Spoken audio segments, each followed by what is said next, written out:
Σήμερα θα δείξουμε μια εύκολη συνταγή για ένα γλυκό που μας ζήτησε ο φίλος ο Αγαπητός. Λοιπόν, είναι ένα γλυκάκι παραδοσιακό, απλό και με εύκολα υλικά και γρήγορο, φτηνό, γλυκό και γρήγορο. Θα εντυπωσιάσει, φίλε Αγαπητέ, με το γλυκάκι και τη συνταγή που θα σου δείξουμε, όπως πάντα με αυτά που δείχνουμε. Ζαχαροπλάστες δεν είμαστε, το τονίζω, και ανίδεοι είμαστε στην ουσία από γλυκά, αλλά εύκολα πραγματάκια που τα έχουμε δοκιμάσει πάρα πολλές φορές και είναι απλά και γευστικά, μπορούμε να τα δείξουμε. Δεν είναι κάτι το δύσκολο το σημερινό γλυκό. Και μιλάμε για τον κορμό, ή αλλιώς μοσαϊκό, ή σαλάμι ψυγείου, ή χίλια δυο ονόματα μπορεί να του δώσει κάποιος, και έχει μάλλον χίλια δυο ονόματα. Λοιπόν, έχω και το σκύλο εδώ που με ενοχλεί. Αυτά, παιδιά, τώρα πάμε να σας δείξω τα υλικά που θα χρειαστούμε και να πούμε τη συνταγούλα μας. Λοιπόν, παιδιά, τα υλικά που θα χρησιμοποιήσουμε για τη συνταγή μας είναι ένα πακέτο βούτυρο λιωμένο, βιτάμ. Λοιπόν, είναι 200 γραμμάρια καρυδόψυχα. Εγώ βάζω μέσα 100 και 100, βάζω και 100 αμύδαλο καβουρδισμένο. Είναι μια κούπα γάλα, φρέσκο. Μια κούπα, τις βλέπετε τις κούπες, δεν χρειάζεται να σας λέω. Μια κούπα σχεδόν κακάο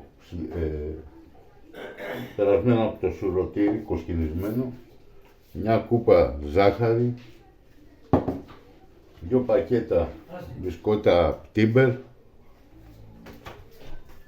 λίγο ένα σφινάκι ουίσκι, ένα ποτηράκι ουίσκι ή λικέρ της αρεσκίας σας, μπορεί να βάλετε μέσα αβερίκοκο, λικέρ, φράουλα, ρόδι, ό,τι θέλει ο καθένας βάζει, και θα προσθέσω μέσα στα Timber και 2-3 μπισκότα γεμιστά καρύδα, ίσα για τη γεύση.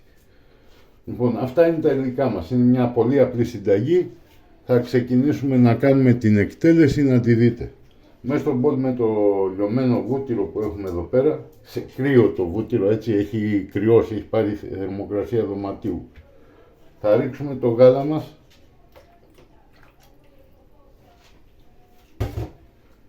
Μετά θα ρίξουμε τη ζάχαρη.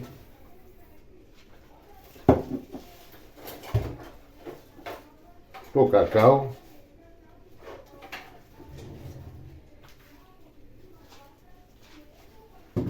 Και θα αρχίσουμε να ανακατεύουμε μέχρι να γίνουν αυτά τα υλικά που βάλαμε μέσα.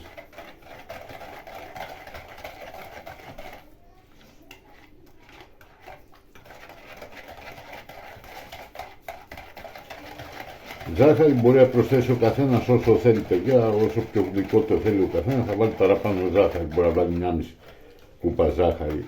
Το θεωρώ υπερβολή, με 1 κούπα ζάχαρη είναι αρκετά γλυκό. Λοιπόν, θα ανακατεύουμε λίγο για να δώσει πιο πολύ ζάχαρη, γιατί τα άλλα έρχονται, τα υλικά ενώνονται εύκολα. Η ζάχαρη είναι το θέμα μας να λιώσει λίγο. Και αφού λιώσει η ζάχαρη, θα ρίξουμε μέσα, θα πάρουμε τα μπισκότα μας και θα τα σπάσουμε ψηλά με το χέρι, θα τα τρίψουμε δηλαδή με το χέρι, όχι να γίνει τρίμα, να είναι κομμάτια, παιδιά. Βλέπετε πόσο κομμάτια σε τέτοια φάση. Να μην είναι ούτε πολύ χοντρά, ούτε σκόνη. Τρίβουμε τα μισά μπισκότα μέσα.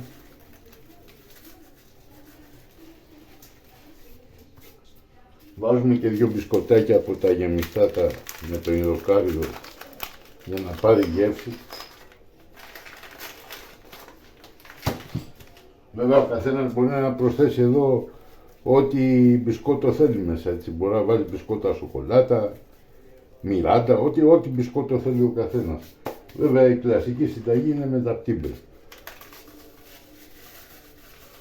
Αφού προσθέσαμε τα μισά μπισκότα μας, θα ρίξουμε το καρύδι με το αμύγδαλο το τριμμένο. Θα ανακατέψουμε λίγο να πάει παντού το μείγμα. Προσέξτε, έβαλα τα μισά μπισκότα μέσα, παιδιά, για να δούμε πόσο σφιχτό θα βγει το μείγμα και για να μπορούμε να το ανακατέψουμε. Μετά θα συμπληρώσουμε και τα μισά τα μπισκότα, δεν τα αφήνουμε.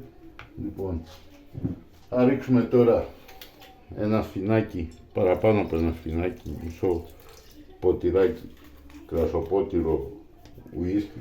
Άλλος μπορεί να βάλει λικέρ, μπορεί να βάλει οτιδήποτε. Θα ανακατεύουμε μία και συνεχίζουμε και προσθέτουμε τα μπισκότα μας.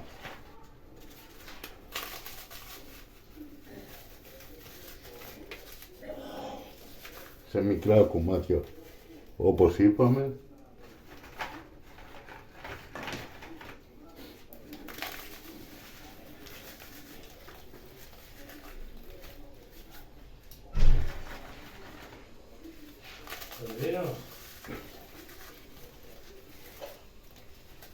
Και αφού ρίξουμε τα μπισκότα μέσα,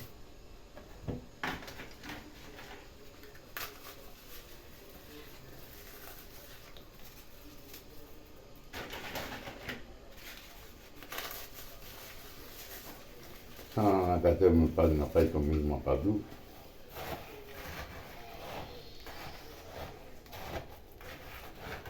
Πλέον βλέπετε αρχίζει και σφίγγει, δεν είναι το νερουλό αυτό που είχε ξεκινήσει στην αρχή με τα υγρά τα υλικά που βάλαμε μέσα.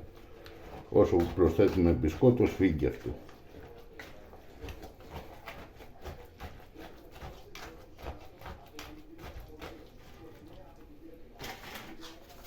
Συνεχίζουμε να προσθέσουμε και τα υπόλοιπα.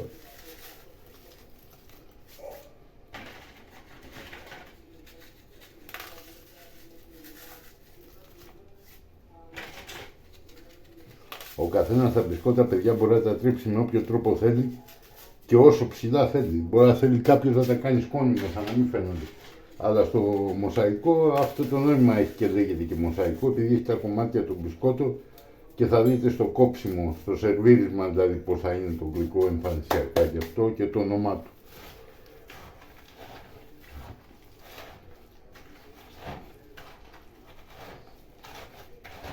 Λοιπόν, αφού ρίξαμε και τα τελευταία μπισκοτάκια μέσα, θα ανακατεύουμε λίγο.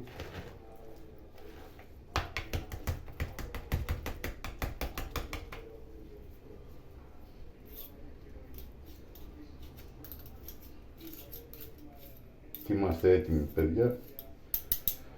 Τώρα θα σας δείξω τη διαδικασία για το πώς θα το φτιάξουμε αυτό το υλικό. Η κατασκευή του ουσιαστικά τελείωσε.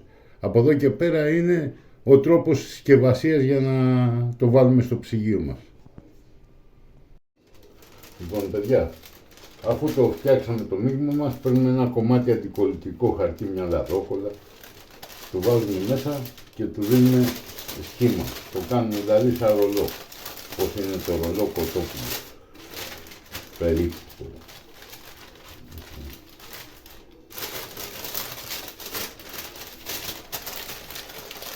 Αφού του δώσουμε όσο πιο μπορούμε συμμετρικό σχήμα, κάνουμε τις άκρες και τις κλείνουμε και από τις δύο μεριές το χαρτάκι και θα χρειαστούμε τώρα ένα κομμάτι αλουμινόχαρτο, παιδιά, να το βάλουμε μέσα, να το τυλίξουμε.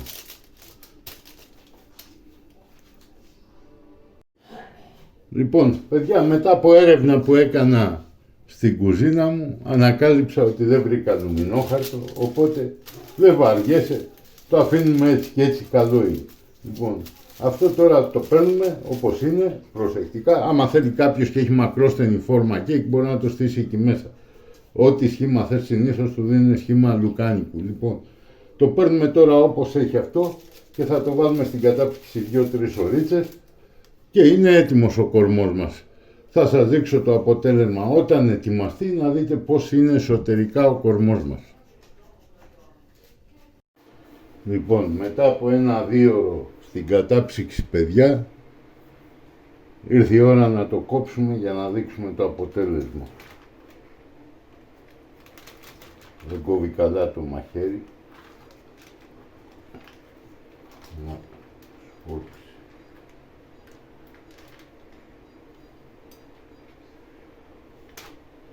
Το αποτέλεσμα, παιδιά, είναι αυτό εδώ. Δεν ξέρω κατά πόσο φαίνεται. Ο κορμός μας είναι έτοιμος. Λοιπόν, αν σας άρεσε το βιντεάκι, κάντε ένα like και μια εγγραφή στο κανάλι μας για να μην χάσετε τα επόμενα βιντεάκια που θα ακολουθήσουν.